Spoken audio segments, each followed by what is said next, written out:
A few weeks ago, we put out a call on Facebook, Instagram, and YouTube asking for your burning questions about RV life. And today we're tackling them in one mega episode, which also happens to celebrate our 7th Nomadiversary! We are selling our house, buying an RV, and living in an RV for a year. At least a year. If you're new here, we're Joseph and Kaylin. We sold our home in Florida and started full-time RVing in March of 2019. For 6.5 years, we traveled to 49 states, including up to Alaska and back in our 20-year-old fifth wheel named JD. 6 months ago, we were ready for a new chapter and upgraded to a Brinkley Z3515 after falling in love with the layout, especially that back home office. RV life forces you to figure out a lot of things you probably never thought about before, like how to handle vet visits and hair appointments, how to make friends on the road, the decision fatigue of planning travel routes, places to visit, and where to stay each night, and even how to support yourself financially so you can keep traveling. So if you're on the fence about RV life, or you're in the early stages of planning and you're really overwhelmed, or if you're just curious about the logistics of how it all works, these are questions you probably have had too. And it's time to talk about it. Well, last time we left you, we were in West Texas. We're still in West Texas, but we are at a state park, and let's get the pronunciation right. It is Balmoral. Balmoral. We're gonna put the state spelling park here on the screen, because if you're like me, you see that spelling and you're like, oh, it's Balmoria, like diarrhea. But thankfully, we were saved by the owner of the last campground we were at. We were talking to him about where we headed next, and yeah, he's like, where are you going? I was like, we're going to Balmoria, and he's like, Balmoral? He's like, do you mean Balmoral? I'm like, oh, thank you for saving us, because if there's one thing we've learned, you don't mispronounce things in Texas. And if you, especially the grocery store. Heb brand name stuff. Heb was like Publix. Don't make the Texans mad. They love Heb. So welcome to our pad. This is site 3 here. This is one of the reasons we don't go to a lot of state parks as far as the campgrounds are concerned, because a lot of times they are not situated for larger rigs. And let me show you what I mean here. Here's the road. It's a little narrower than a normal road. It's a 2-lane road without your extra like bike lane on the side. And then you've got these 8-inch curbs. And to get that 39-foot, 11-inch rig into that spot, I had my front tires of my truck touching right here, and I had to do a little like 5-inch shimmy to get the thing lined up to put it back there. I don't think we made too much of a spectacle, but there is not a lot of room to maneuver larger rigs in a lot of state parks like this one, but we made it in. Time will tell if we make it out. The whole reason why we're here is to check out Balmoral's claim to fame. But before we get to that point, because we're gonna make our way over there, we're gonna briefly, and I'm gonna try to be really brief, explain why we got into RV life in the first place. I have always loved to travel, and I have my parents and my grandparents to thank for that. We were always prioritizing vacations around the country, weekends away. My dad was a huge Civil War buff, so we were always going to all the battlefields. I even had grandparents that had their own motorhome, and I took some trips there. So RV life instilled very young in me. But when you're starting out, you start out working full-time jobs. Yeah. And not having a lot of vacation. Yeah. And that killed me. So I was determined to start my own business, be an entrepreneur, so that I could be location independent. Meanwhile, I was working for the news when we got married, and I actually did get to do some travel. I got to do some work trips to some cool places and cool experiences, and I always felt bad that you were getting left at home during that. But the reason why I was at home is because I was trying to make my online business work, and I was writing a blog at the time. I started making a part-time income with it, and I'm like, what could we do if Joseph came on and helped me? And I was like, and worked with it. He's like, no, we're not taking that risk. And then he got forced to. I got fired. We actually did a video on that in the members section, so we'll put a link to that in the description if you're really interested in like how I got fired and what happened. The whole story. But ultimately, it forced me to look at it and be like, okay, well, can we make Kaylin's income work? Could we do it? Is this worth the risk? Right. So getting ourselves to the full-time income level with my business was possible. It took about a year. And then we looked at each other and we said, well, hey, now that we're working from home, what if we traveled more?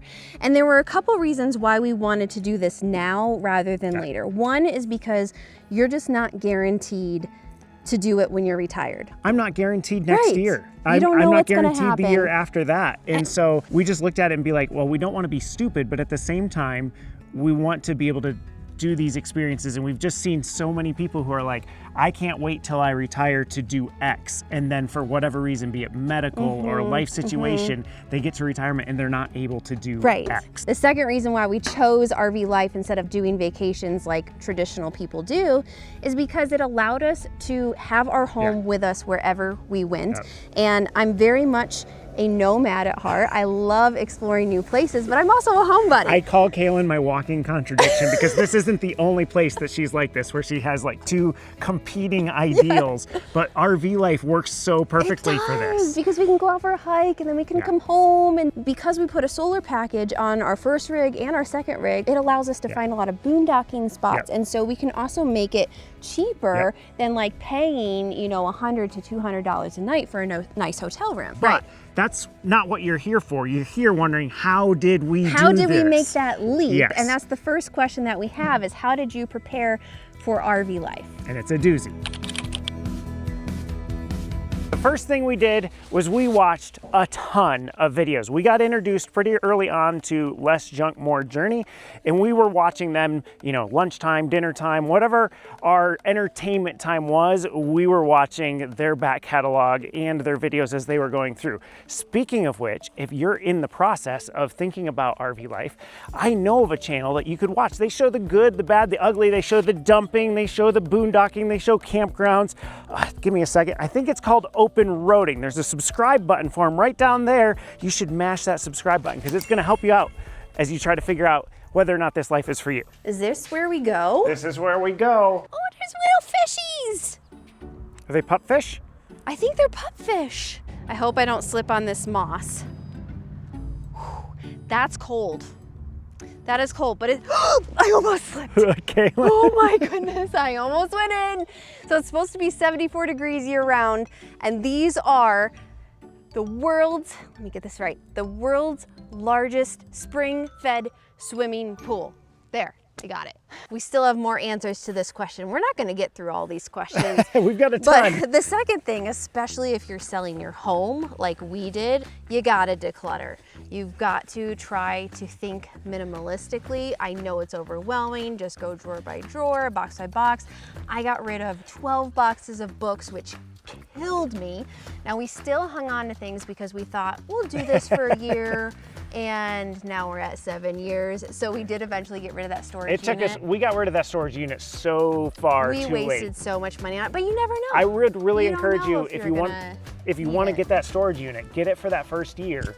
And then after year one, make the hard decisions. Then make the Are we going to keep this stuff? Are we going to be getting off the road? That sort of thing. The other and last thing that we want to talk about in preparing, which we already alluded to, was the financial aspect. If you're just getting on the road winging it, that's probably not going to work. Yes. So a lot of people get on the road because they've got a buffer. So let's say they've got a savings account, they can take off their jobs for a year, see the world, see the country, and off of their savings. Other people like us had a remote job that funded our travels. So we still had to balance that, you know, the work days, the travel days, the adventure days, and things like that. It wasn't a vacation all the time. And then there's a third option where you can get on the road and you can also supplement with some work camping. There are a lot of people who are in the Social Security years who they will get a Social Security income, and they have that for their primary, and then they do like work camping at a campground, and they use that to be able to explore that area where they're working 10, 20 hours a week at this campground and then exploring. But definitely, if you're going to go into it with a financial plan. Don't assume money's gonna fall from the trees to fund your adventure, because that's not how it works.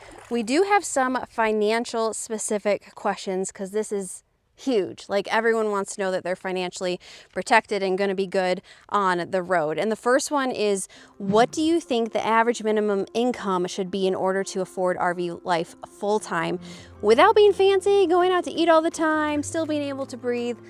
This is a hard to answer because it's so many variables. Subjective. Yeah. We did, let's see, 2 years ago, we did a video on 5 years of expenses. I think we lived on between $3,000 to $4,000 a month, and that's not just campgrounds and food and like that was all our bills, you know, internet, phone, etc. Okay, we're leaving the Springs because somebody else came in and they decided it was time to sing. So no shade, we decided it was time to film. They just came and they had a different plan for the location. So let's finish answering this question elsewhere. We probably should do an updated video on our expenses now because we have added in a truck payment, we have added in an RV payment. So you have to think about those things as well. Now we know people who spend a lot more than us.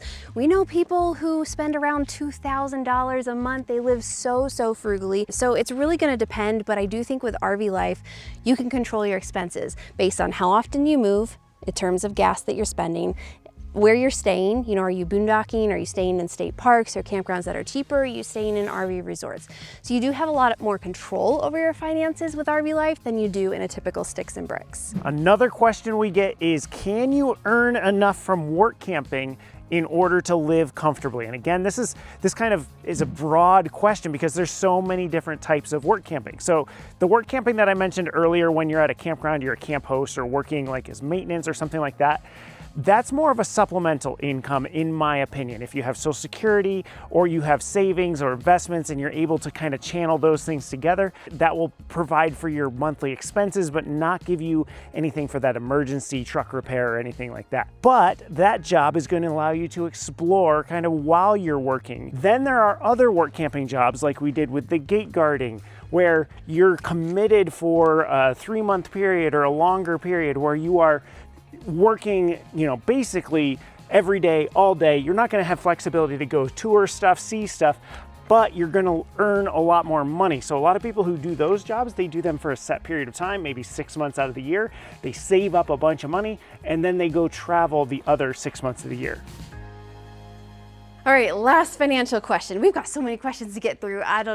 This might be an hour-long video, I'm sorry. So this question is, how do you find remote jobs or find the funding to start, and what do you do for work? I'm gonna direct you to a whole other video that we filmed. I'll put a link in the description because we talked about all the work camping jobs that you can have, how much you can get paid for them, and also all the websites that we recommend to find them. Now, when it comes to like online remote work, I don't have anything specific besides like Googling it, Indeed.com, LinkedIn, being in Facebook groups. When it comes to what we personally do for work, so it's changed over the years. We shared with you that we started on my online business and then COVID actually tanked it.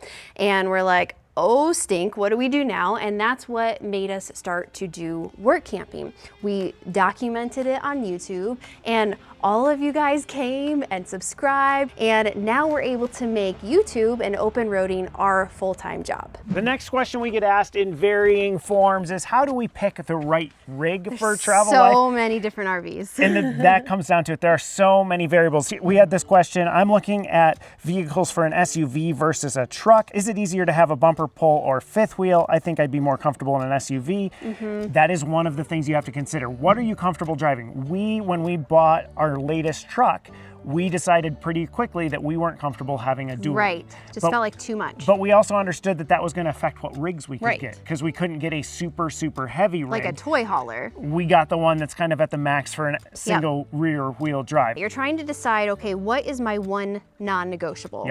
And then that's going to determine the rig that you want to have. So her non-negotiable is perhaps an SUV. So that means you're probably going to be lighter. You're not going to have as much storage capacity. You're not going to, it's going to be maybe not as sturdy in high winds. You have to think about some of those things. Whereas somebody who might want to carry a bunch of stuff, they're like, I've got tools, I've got hobbies, I want to carry a bunch of stuff. Then they might want a Class A motorhome. motorhome. Want a Class A motorhome. Because there's a lot more cargo capacity in some of those. And also you have to think about how you want to camp. So we talked about how in here we can't really camp in a lot of state parks because we're so stinking big, and that's going to eliminate a lot of places that maybe you can park if you have an over 35 or over 40-foot fifth wheel toy hauler, motorhome, etc. A lot of boondocking spots are kind of harder to get into. How often do you want to move? Because doing a bumper pull or a fifth wheel, you're going to have a lot more setup and and tear down Yep. and can't move necessarily as quickly as you may want to with like a van or a Class C. But maybe your non-negotiable is space, and you're like, I want Yeah. the interior of my rig to be like as close to my sticks and bricks house as Yep. possible, at which point you're okay eliminating those things that Kaylin Yeah. mentioned because your non-negotiable is the space. But I guess what we're all trying to say is figure out what are your non-negotiables, Yes. put them down in a list, and then when you're going and looking at RVs, pull up that list, and that's gonna Yeah. narrow down Very quickly. the overwhelming amount of rigs to something that's a little bit more manageable. And you're gonna have to prioritize that list Mm-hmm. too, because there are gonna be some things that you might think are non-negotiables, but if you have two non-negotiables that compete, one of them has to go. Our next category is travel planning, but we got to get in the truck because we have to go run some errands. You're going to come with us and we're going to answer more questions. First question, what source are you using to determine stop or location? And another one, what do you use to plan routes and find or schedule camping sites? I'll tell you what I use. This is going to be all me. I use her. He never knows where we're going. Nope. Okay, so routes are first figuring out where do we want to stop. That's the main goal. We have wanting to hit all 63 major national parks. We obviously want to go to places that have a lot of cool hiking. We really like small towns. We like catching some like wacky, fun attractions. So where I want to go is gonna first determine anything before I decide where we're going to stay. And I don't ever run out of places that I want to go because I'm also getting ideas from blogs, YouTube videos that we're watching, Instagram. Like I'm constantly saving stuff and adding it to my list. So we could travel for the next, I don't know, 10 years Yeah. and still find stuff to do. Unless anyone thinks that Kaylin is super selfish and is like only going the places she wants to go. First of all, most of the time when she asks me, I'm like, I don't know, wherever you want to go. So He does she not asks, care. The other thing is she is constantly asking me like, where do you want to head? Where do you want to do? And if I see something on Instagram, I'll send it to her. Yeah. But chances are high I will forget within a week that I even sent her a place that I was interested in going. Plus, I feel like in some of the places you've been pleasantly surprised. Like when I took you to the London Bridge, Yes. you thought it was going to be nothing, and you were really And I thought it was so shocked cool. by it. So Yeah. cool. And I actually like going on a lot of these adventures, going in blind and Yeah. not really knowing what it's going to be like. But there are places that we've gone back to. I think of the Alabama hills where I'm like, I get excited really that, like oh, that. hey, we're going back to this place we've been to Superstition before. Mountains Yes. in Arizona. Yep. Yeah, those are your favorites. And then in terms of the actual route, so that's going to depend on the mileage that it takes to get there. So let's say I want to go someplace that's 500 miles away. We probably aren't going to do that in a day because we like to stick between 300 and 400. So I'll either try to find something in between and stop there for the night, or maybe stop there for a couple nights so we can do that thing that I found that I really want to do, or we'll just make it a 2-day trek, get to the next location, and that's kind of how we're determining our routes and where to stop. So sometimes there are things that like are out of the way, but we'll kind of add it in because it's going to be a super long travel day. So this year when we were headed to Colorado, we were going from Nebraska, hit South Dakota, and then we were like, you know, if we just jump up here, we can hit Devil's Tower, which we hadn't hit, Oh, which was yeah, that's kind of on the way to Colorado, but not really. But we just kind of snuck it in there because it's just like, Yeah. it's going to be multiple travel days Yeah. anyway. Why not just hit up this on our way? Yep. And then someone asked that when you're out traveling and you want to stop and explore a city for the day, do you park your trailer for the day? Is this a thing or no? For us, that's not a thing. No, we just really do not like to do that. We have done it once, I think, in the 7 years. We did it at Mammoth Cave National Park in Yeah. Kentucky. So we Yep. got in late. And Yep. actually, we were going to spend longer there, but we didn't end up doing that because the boondocking spot that we had found was not great. It was getting in at night. It Yep. was a whole thing. And so we decided, let's just in the morning go get a tour, park Yep. in the parking lot, do it, and then get out of there. Oops, I just hit the And that camera. was a parking lot we were able to check from satellite imagery and maybe on the MPS website Yeah. that they had RV parking. So That's the I thing. was There's completely- not a lot of big parking spaces. yeah, I was completely comfortable parking right there. For us, it's just very rare. Yeah, we that We we'll do our that. traveling from our boondocking spot or from the campground where the trailer is in a safe location. I think if you were in a van or a Class C, it might be a little, it's a little totally bit different. Okay, in terms of campsites, so when you do stay at a campground or RV park, do you make a reservation or just wing it and hope they have a spot? Yes. Not as much to the last part. So yes, we're winging it when it comes to boondocking out west. There's almost always an opening for you to get there. But when it comes to reservations around a very popular area, closer to a city, over a holiday weekend, don't you dare be spontaneous, because that's just not going to end well for you. And I think with the campgrounds, they are usually our plan B for boondocking. And so you have to kind of fly by the seat of your pants. If the boondocking doesn't work out, you're hoping there's a spot available. I'm thinking of Tennessee when we got stuck down that road you were calling. And even in that scenario, we almost didn't score a campground. There was only one spot left. At that campground, we couldn't find another one open. So it's a little risky. We prefer to be planned as opposed to spontaneous. Yes. I think that's fair. It also is risky if you're going to be RVing Florida. So that's one of the things we found when we were doing the whole boondocking series in Florida, is the majority of sites there, even though they're free, do require a reservation. So I do think it's better to plan, but spontaneity if the plan doesn't work out the first time. I think where some people might be surprised with us is that we're typically not planned months out in advance. No. We're typically planned out a few weeks in advance, which is really stretching us this year, because as we're preparing to go to the Northeast, we know that we have to plan further in advance. So if you're in any place, and Kaylin touched on it a little bit earlier, any place that's popular in the summer, you're going to want to plan those out further in advance. Yeah. Sneak peek, subscribe so you get this in the future, because I just planned out, like I said, through Cape Cod and Memorial Day weekend. Well, that was a trip, but I'm kind of excited to show you what I found for that.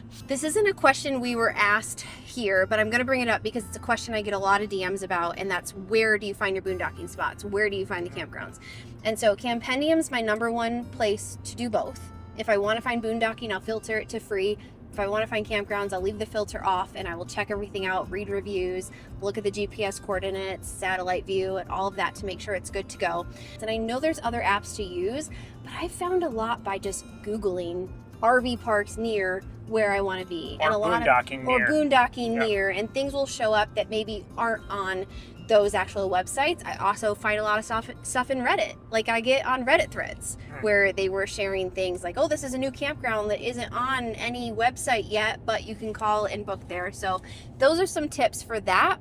Now, someone asked if you think Thousand Trails is a good membership for new beginners on a budget full time. Okay, I've got lots of feelings about this, and I haven't even stayed at 1,000 Trails. But I bought the is it Journey Pass? It's the lowest basic tier because I didn't want to spend more money for a 2-year commitment. Right. I just wanted the 1-year commitment. Because we're only going to be using this primarily for the summer. Correct. For one season, which really affects things. It does. So we paid on a Black Friday sale $900 for the Northeast section, and then the destination package, campgrounds, trails collection. That's what it's called, trails collection across the whole thing.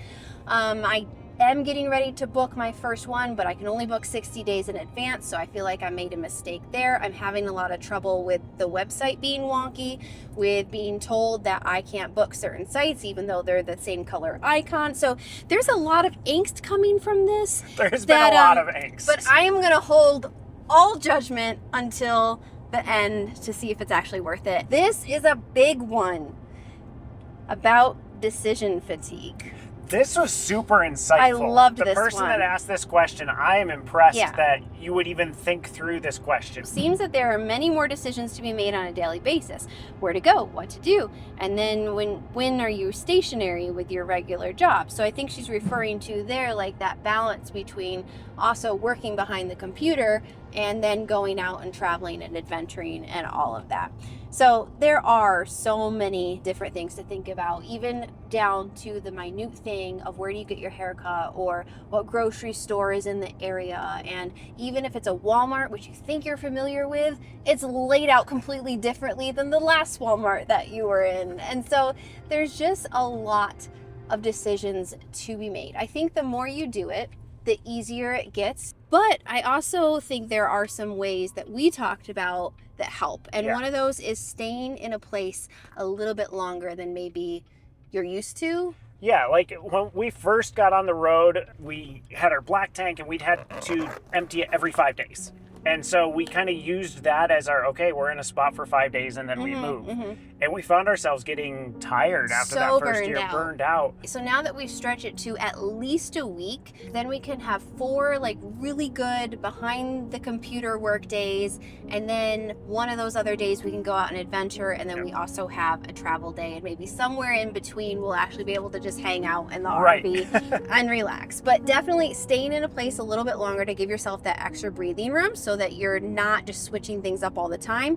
The other thing is splitting some of the roles. Yes. So I don't think any one person should be responsible for everything, like travel planning, also repairing the RV, knowing where to dump. So even in travel planning preparation, where I take care of the campgrounds and the locations that we're going, he's responsible for finding the dump station along the way. Dump station, fuel. Yes, all of that When stuff. we get to the location, I'm in charge of finding the laundromat and getting the laundry done. Like, those are decisions Kaylin doesn't have to worry about. When we get to a spot, I'm responsible for finding those things. The other things you can do is take decisions out of the rest of your life. What can you do consistently that you don't have to think about? And an example of this can be super simple stuff. Is our morning smoothie. We have had the same chocolate peanut butter avocado protein smoothie for the last 10 years maybe? I don't know. It's been a long time and we don't even have to think about it. We just need to make sure we have the ingredients and the smoothie gets made in the morning. I don't know if you noticed, but I typically only wear hoop earrings. That is basically the only earrings that I wear. I don't have to go to my little jewelry box and decide what I'm gonna wear that day. It sounds so silly and so stupid, but when your brain can only make a certain number of decisions a day before it starts to get a little like foggy, take some of those decisions out of the mix so that you have the brain power to make the decisions that you really need to make. The town we're headed into is Pecos.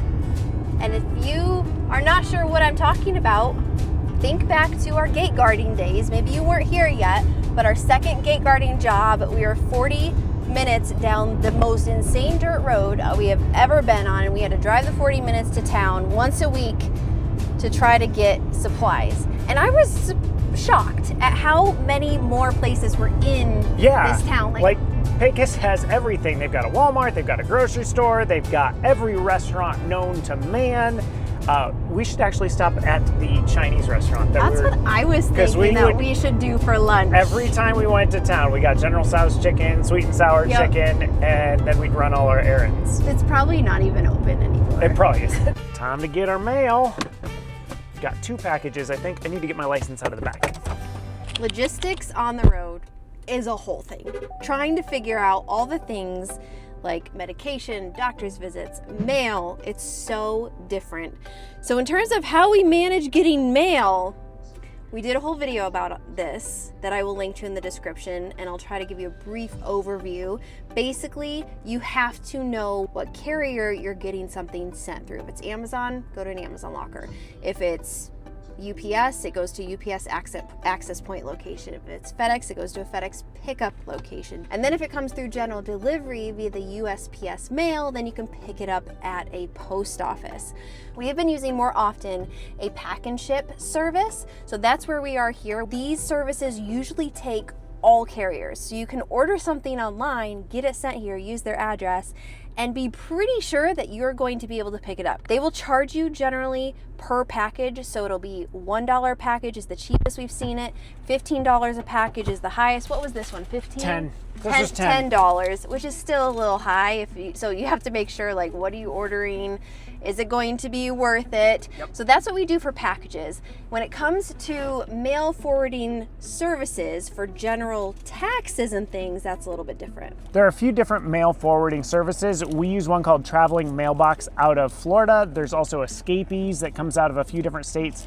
We're able to use ours as our residency. So on our driver's license, it has our Florida address. And that's the question that someone asked. Like, how do you get your driver's license renewed or a real ID if you don't have a physical address? Yep, so we're able to use our mail forwarding address as that. We have run into issues with voting. We end up having to use like the courthouse address or something like that for voting, but we just called the voting office and told them our situation, and that's the system that they had in place. Now, you cannot do this in every state. You will notice a lot of full-time RVers are set up out of South Dakota, Texas, or Florida. That's because those 3 states have really provided a way for you to set up residency even if you don't actually own a home in the state. The mail forwarding service that we use is about $20 a month, I think. And they can send stuff to us wherever we want them to send it to using general delivery and the post office. We just have to pay like $3 for the letter or something like that, which is why we get all our important stuff sent there, taxes, business stuff, etc. When it comes to normal Christmas cards or just random things like that, then my mom is our mail forwarding service. If it's open. I'm hungry. Was it noodles and dumplings? I think that's what it was called. Is it open? I'm looking. It's open if it's noodles and dumplings. Yeah, I'm pretty sure that's it. Yeah. Noodles and dumplings. You know, my usual. Yep, we're getting General Tso's chicken with broccoli. Can I get 2 General Tso's chicken? I think I forgot something. What did you forget? I forgot how big the portions were. Ooh, we should have shared this. Holy cow! Yeah, we should have shared that. And then this is the side of broccoli. Oh my goodness, we're gonna have leftovers for days. Wait, how do you get to the doctor? Do you go back to your home base location? Oh boy, this is a loaded question. We do have a primary.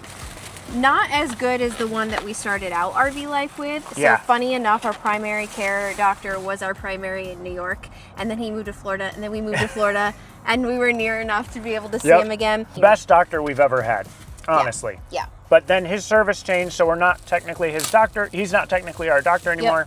So we have a new one in Lakeland, Florida.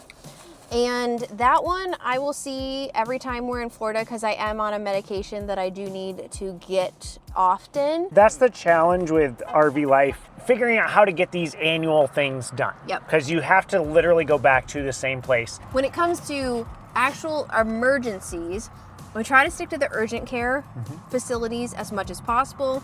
But one of our goals with RV life, because we've been on the road for 6 years, is to start to develop more of a home base so that we do have a place that we can go to, so that we have a doctor that we can reach out to specifically for prescriptions and things like that. Yep, and that kind of leads into the question about medicine. How do you plan to get refills for meds when you're out on the road? Walmart. Walmarts or Walgreens, pretty easy. They can access their systems in multiple locations. So if we're in Florida, we can get it filled there. If we're in Colorado, we can get it filled there. You just have to be really careful about places that don't have Walmarts. Hold, please. That was really loud. That was a loud semi. So I'm thinking Moab, I really needed right. a refill on my medication, and the Walmart was only in Grand Junction 2 hours away. Yeah. So we ended up having to get a new prescription filled at one of the pharmacies there. And you can transfer prescriptions from any pharmacy, from a Walmart to a non-Walmart and that sort of thing. It's just a little bit more hoops to jump through. Yep. So you just get familiar with that system. Now, if you want to do mail order prescriptions, more I've power, never dealt with that, more power to you, because you'd be changing your address every month or so. Yeah. And that would be challenging. And then affording health insurance is the only thing holding us back Any solid information you could point us towards. We have a really good insurance plan, but it's not like you can just go sign up for that same plan, but it works in all 50 states. It's very good. We don't have co-pays. We pay, I think, $375 a month for the two of us, and we will get a check cut back to us if what they pay for the visit is more than what the doctor charges for the visit. It's really crazy, but we found it through RVinsurance.com. We'll put a link to that in the description. We've only used it for the basic stuff. So like those stops at the urgent care, stuff like that. We can't really speak to how great it is for like if we have something major happen in our life. Right. We do have coverage for some of those things, but I don't remember off the top of my head how much it is. So do you think this tastes just as good as you remember it? Yep. It's really good. If you ever find yourself in Pecos for some strange reason, I didn't think we'd ever be back here enjoying this, but noodles and dumplings, worth the stop. Their food is delicious.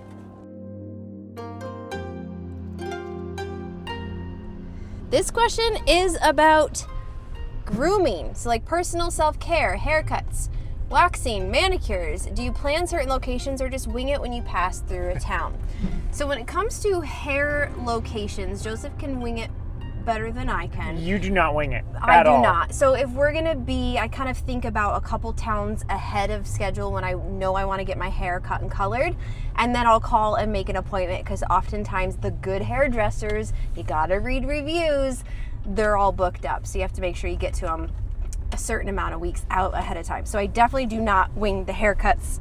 I think maybe I winged a haircut once in Mountain Home, Idaho. Yeah, that did not turn out well. Did not turn out. Nope. I walked out, my hair was like this orangey red. It was so bad. I was so glad that we were not doing YouTube at that time, because that was terrible. But I have a running list of good hairdressers that I really like on my phone in maybe 12 or more states, so that if we go back through an area, I know who to pick. When it comes to nails, I don't always get them done all the time. I don't have a very high maintenance like acrylic thing or that has to be maintained. But occasionally, like today, in a matter of fact, I just want to get them done. I just want to look pretty and be nice. And so then I just wing it and make sure that the website says walk-ins. Holy wind! Welcome. Grab my phone. All right, have fun. For me, when it comes to haircuts, I am much more fly by the seat of my pants. I'll have Kaylin cut it sometimes. Sometimes I'll go to a barber shop. Sometimes I'll go to a Sport Clips or a cost cutter. So it's really no different than being in a Sticks and Bricks, other than adding time to find a new one everywhere you go, which can be stressful. So I'm here at J3A Barber Shop, and next time you see me, I'm gonna be a new man, because I'm gonna have a fresh haircut. And I'm gonna look like 20 years younger, so I'll hopefully look 43, which is my actual age. Okay, have I got a story to share? But first, I don't wanna have to tell it twice. So I'm gonna go pick up Kaylin at the nail salon, and then we'll have story time with Joe. I feel like a human being again. I think after boondocking, my nails just got so crazy. Nice. So look, I like your color. Yeah, it's like more natural. So do I look younger? Yes, I mean, well, every time we get a haircut, it shows more white. So I don't know about that. But no, it looks good. Did you have a good experience? So I have story time with Joe. I tell them that one of the reasons that I go with a barber is because you get unique experiences. You know, you get somebody who's been there for 30 years, you know, you listen to them talk. So I go, and Javier is my barber, and I sit in the barber chair, and I'm like, there's a camera and like a podcasting mic. So do you do like barber podcasts or anything? He's like, well, I do social media and whatnot. I was like, well, do you mind, since you're used to social media, do you mind if I set up a time lapse so that we can record? He's like, only if you allow me to record you too. So he sets up his camera. He's got like a nice Sony there, got the mic there, and he's talking to me while we're cutting my hair. It's gonna be on TikTok somewhere. I think on Spanish TikTok, because he talked in Spanish more than English. That is so cool. But I think he did a really good job. It's one of the better haircuts that I've ever gotten. No, it's very blended. We just got to pick up some groceries, and then we'll go home, and that's it. Hi, Trin. We're Trinity. back. Hey, girl. Hey, girl. So we are going to talk about community. She smells our She smells. lunch leftovers. The first question we have with community is it hard making RV friends, building community when your travel schedules often won't overlap? Curious if you tend to befriend neighbors at campsites or if you keep more to yourself. Our first year of RV life, which we have talked about this, was pretty lonely because we didn't have any friends that we had made on the road. All our friends were back home. We had no friends. So it was a lot more difficult. I think we maybe talked to our RV neighbors a little bit Yeah, to we get did. to know them. And then when we hit 2020, we actually made some really good friends because we were at an RV park for 2 months. And That's right, during COVID. During COVID. That helped us make some friends, yes, actually. and that was kind of our first time on the road making real RV friends. I would say as we got more into the content creation end of things, that's when we started to make a lot more friends. I know not everyone is a content creator, so that doesn't necessarily relate. But I will say that going to RV shows is probably one of the best things that you can do to find community and friendship, because there's going to be a lot of people there doing the same lifestyle as you in all different sorts of RVs. So that's where we've found a lot of friends too, is through going to RV shows. And I would throw into that meetups. Like if there's a channel meetup for, open roading or another channel meetup somewhere, going to something like that, because even if you're not chatting with the content creator, you have something in common with everybody else there. Also, the rallies and things regarding like Brinkley rallies, Jayco rallies, Grand Design rallies, like whatever RV you buy, whatever brand it is, there's going to be a bunch of people that love that brand and they're going to want to get together. Yeah, and it is challenging to make sure that your schedules align in order to meet up with people. This year, we have felt incredibly lucky to be able to meet up with Bob and Hillary of Van Caskey's, Cody and Angela again. We've met up with them a couple times from Untethered. We're still trying to meet up with Craig and Victoria because it's been over a year. It was the Tampa RV show a year ago. It's been that long? We met up with them, but it's just that challenge where the schedules just haven't lined up and we're trying to make it all work out. But that's just part of RV life. And like I said, the more people you have in that circle, the more opportunity you're going to have to line up that schedule and hang out with some of your friends. Next question is, how do you stay connected with your family while on the road? And I'm also going to include in here friends that are not RV friends. Yeah, that works. So text messaging is a big one. Like my family, we have several WhatsApp group chats. I have one with my brothers. I have one with the whole family. I have one with the family that includes the sister-in-laws. I have a group chat that is like the nieces and nephews where we're sharing our Wordle and connection scores every day. Fun. Of course, with some phone calls and a few FaceTimes here and there. And I talk with my mom about 2 to 3 times a week. Sometimes we'll FaceTime. And friends that are not RVers, making time to do messaging apps like Voxer or Marco Polo is good. And then I also, with some girls that we started out all blogging together about 10 years ago, we get together over FaceTime every single month just to talk about our businesses, our lives, our goals. So that's the way to stay in touch with them. And one of the doors that's opened up with RV life is sometimes you have friends that are far flung across the country. You actually get to stay in their driveway or stay in their yard or something like that, which you don't really have that opportunity when you're not in RV life. I do feel like we should also say we do spend actually face-to-face time with our families too. Around holidays, we try to make it to New York for her family, Florida for my family, so we connect that way as well. You're tempting me with this chocolate. Yes, I do. I bought these dark Belgian chocolates at the grocery store. Bouchard. I don't know. Belgian chocolate is always so good. I used to work with somebody with the last name Bouchard. I wonder if they're related. Yeah. Okay, let's try it. I love dark chocolate. I think I like your Ghirardelli better. Really? I just want to try something That's pretty good. I like it. Next question is, if you do the church thing, which we do, how do you do it on the road? Do you watch church online or do you find a local place to worship?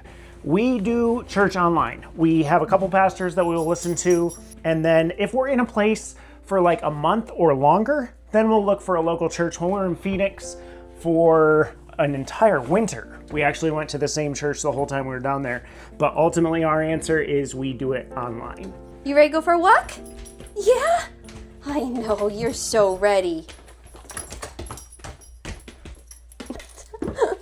Come here, you goober. Hey. Good girl. You ready for this one? All right, this last one's a doozy. Real answers on how you are together 24/7 and have a good marriage. Okay, number one, if you marry someone, don't you think you actually like that person? I would hope so. We were best friends before we got married, and we have continued to be best friends. We've been married now almost 19 years, and I really think wanting to be around each other is kind of part of that equation. And it's part of RV life too, because instead of being at two separate jobs where we are away from each other all the time, we can actually be together more, which we really like. But I also understand the why of asking this question, because when you are in a small space together for a long period of time, you can start to get on each other's nerves. And we would not be human if that was not the case. So one of the things that we do is we both just take separate timeouts from each other. I guess that's You're putting me in timeout. I love the wording. We're not putting each other in timeout, but we're taking the time, because sometimes we'll be having a conversation, we're both disagreeing, we're not getting anywhere, and so we both just need to go for a walk or go for a drive or just take some space so that then we can come back and have that conversation again and be a lot more level-headed for it. Now I will say, sometimes when you go off a little angry and driving, one can get stuck, which happened outside Yellowstone our first year I forgot about that. of RV life, and I had to call, and I was like, I know we're mad at each other right now, but can you please come help? Another practice that we make consistently in our marriage is we are constantly saying thank you. Even for the things that you think would be expected in marriage. If somebody makes the bed, it doesn't matter who. The other person is typically saying, hey, thank you for making the bed. If the dishes get done, the other person is saying, hey, thank you for doing the dishes. Whether or not it's that person's role or not, thank yous are just a constant part of our language. This next section is about traveling with pets. You ready? So the first question is, how do you find a reputable veterinarian when one of your pets is in need of a visit? So this is very similar to our own doctor's visits. She has a primary, do they even call that? Primary vet in Florida that we go and get her shots, her flea and tick medication, things like that. But sometimes we do need to get another shot on the road or another refill of her medication. And so we'll just find a vet with good reviews in the area that we are in. Now you do want to be aware of, if you're boondocking, you're gonna be further away most likely from an emergency veterinarian. So if you have to take your pet in the middle of the night to a vet, just think about that, because it might be over an hour away. It is a little more challenging if you have an exotic vet. So rabbits are classified as exotic if you have birds, turtles, that sort of thing. There's one aspect to having a pet on the road, and I don't want to bring things down too much, but one aspect that is incredibly difficult is end of life care for a pet on the road. Our rabbit Cinder was toward the end of her life, and we were in Michigan, far, far away from our vet in Florida. I had to call probably about 10 different veterinarians trying to get, how do I word it? Well, answers on how to put her down. Like who would do it? Because when you're not someone's patient, they're like, we can't see you. We don't have room for a new patient. Or you have to come up, we have to see her, and then you'll have to schedule another appointment to come and get this done. It was just heart-wrenching to have that conversation over and over and over again. So that is one aspect of pet ownership on the road that is a little challenging. Come on, girl. Come on, let's go. Trin. Come on. There you go. I don't know what you're sniffing. We're losing light out here, so I'm going to try to get through this one quick. But it's about leaving pets in the vehicle. So even if they're in the parking lot of Walmart and I'm running to grab something, I worry about my pet. And also, someone, do you worry about leaving Trinity in the RV? So in terms of leaving them in a vehicle to go to the store, some states say that's completely illegal. So you just need to be aware of the state you're in, even if the weather outside is completely fine, and they will be fine. But if it is hot, one of us will stay in with the pet with the air conditioning on while the other one goes in. If we both have to go in and the RV is attached, we will take the pets and put them in the RV because it's a lot cooler than the truck would be, and it stays cooler. They're not like cars where a car heats up in just So 10 fast, minutes yeah. and can fry an egg. Yeah, so in terms of leaving Trinity in the RV, we know what her capacity is for her bladder. We know that she's not a super anxious dog. Yep. She loves seeing us when we get back. She's so excited, but she also spends a lot of her time just looking out the window and sleeping. Like, we've spied on her. We know what she does. And so that allows us to know that we are comfortable going Yep. for a hike that lasts, I don't know, maybe 6 or 7 hours. Or we can go run errands without her or things like that. So definitely know your dog. Obviously, the smaller the dog, the smaller the bladder. So take that into Right. consideration. We also have people who always know where we're camped. Yeah. And so if we go missing, we have somebody who's going to be able to call the authorities Yep. to do a welfare check on the RV Yep. to make sure everything is good. I don't know what she thinks she sees, but What are you seeing? What is it? oh my word. What is it? Trinity. I don't see anything. She She is convinced. I'm not letting you go further because that's somebody's house. You want to say hi? You want to say hi? Come here, Ollie. I know you're hungry. You haven't had your supper yet. Yeah, you could say hi. Jen, you do not need to spaz. She always wants to play with him. To answer the question, bunny or a dog, you can have both. We've proven that. There are some breeds of dogs, though, that I would be very careful with around a rabbit. But if you are trying to decide either or, a dog you're gonna have to pay more attention to, take out on walks, take out on adventures, and maybe you love that and are excited about that.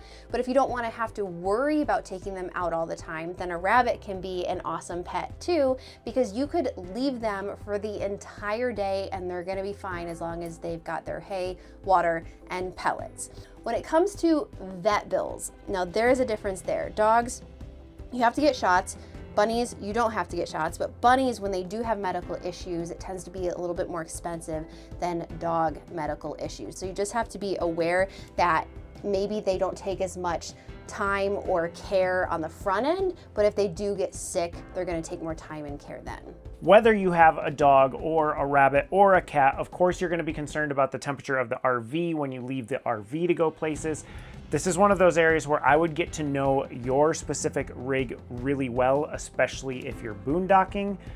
Know when you look at the weather and it's going to be sunny and 70 degrees, how warm does your RV get when it's sunny and 70? If you leave a fan on and a window open, does that keep the RV cool? If you shut all the shades, does that keep the RV cool? We had 6 years of experience in our old rig, so we knew based on the weather how warm the RV was going to get. And if it was going to be like an 86 degree day and sunny, we would not leave without the pets because we just wanted to be here just in case it got a little bit warmer and thus the RV warmed up a little bit. This one, actually, if we're on full hookups, the AC works really, really well and we could leave and be completely fine. If we're boondocking, it can get a little bit warmer outside because again, we can ventilate this one and the windows are so much better at keeping the heat out, but it's going to be an RV to RV basis. This is our last category. This is the part I've been looking forward to all day, not because it's the end, but because, I don't know, I just like the rapid fire, unthemed, just whatever. It's all fair game. Let's ask the all question. Miscellaneous questions. All right, so here we go. Are you concerned ever about leaving your rig unattended? Aren't you worried about someone stealing it or breaking it? We get asked this all the time, Yes. so much so that we did a whole video on Yes. RV safety, especially when boondocking. Yes, so go watch that video, but the short answer Yep. is no, we're not really worried about that. Yeah, and we'll put that video in the description. Yep. What is your number one thing that you cannot live without for the RV, and what do you have that you can let go? Oh. And then how do you organize the RV? I know what the let go is. Do you know what's one thing we can't live without? Can't live without solar. Solar, yep, 100% That was agree. before we even started RV life. We knew we wanted to put a solar package on the RV so we could boondock. The one thing that we could let go, I we know what it both is. thought of this. Yes. TV. Yeah. We lived for 6.5 years in the Jayco without a TV. In fact, our TV was this. Yep. This was our TV. We watched YouTube and whatever on the computer. It has been very nice to have the loved TV it. in the Brinkley, Yeah. but if it went away tomorrow, we'd both That would be okay. okay. And then organizing the RV, I guess if I'm to say an overarching how to organize, baskets and bins are going to be your Yes. friends, especially because the RV is shaking as it's going down the road. Even if it's in cabinets, put things in baskets, put things in bins. Okay, I'd like to know what Starlink you recommend to start off with. I don't know. I would say... We just picked up the Mini today to test it. Subscribe. We're going to do a whole Starlink episode, but I think you can't go wrong with them. It just, I don't know. We've had the Starlink Gen 2 on the Roam plan. And it was used when we bought it. And it's worked really well for us. It's been fine. So... Yeah, the only reason why we got the Mini and to test it is because it's supposed to use less power and we can take it with us in the truck. Yes. So that will be coming. So part of this next question we've already answered in terms of how to find the land you can camp on for free. Campendium, we said that, but the main thing that we're going to focus on is what are your favorite small towns you've visited and why? And I love this. Okay. So I wrote down some small towns. You only have one that you like. Wah, wah. Do you want to go first? Sure, I'll go first. Okay. The one I really want to go back to, unfortunately, is a monumental distance away, and that is Valdez, Alaska.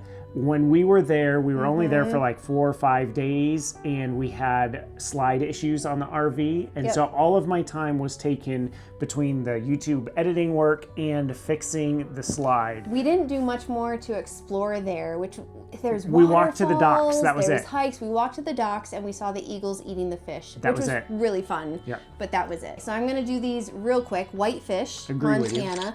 It's south of Glacier National Park. Cute library, cute downtown. Everything's huckleberry. It's a lot of fun. Mackinac Island is my favorite island. It's in northern Michigan, and you can't have any cars on the island. Everything's drawn by horse and carriage, the taxis, the garbage trucks, and everything. You can take bikes on there. So it's like stepping back in time, and you've got a lot of fudge. And then Carmel by the Sea has so many cute shops and houses. So this is on the coast of California.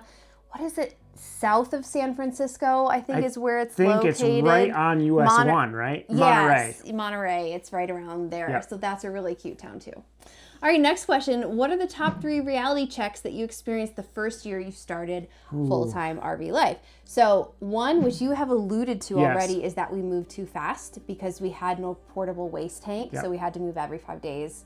And even if we didn't move, we had to leave the campsite, go dump, come back, reset. And that was just a bit of a challenge. Another one we already alluded to as well, and that is road friends aren't as easy to make as you think they might be.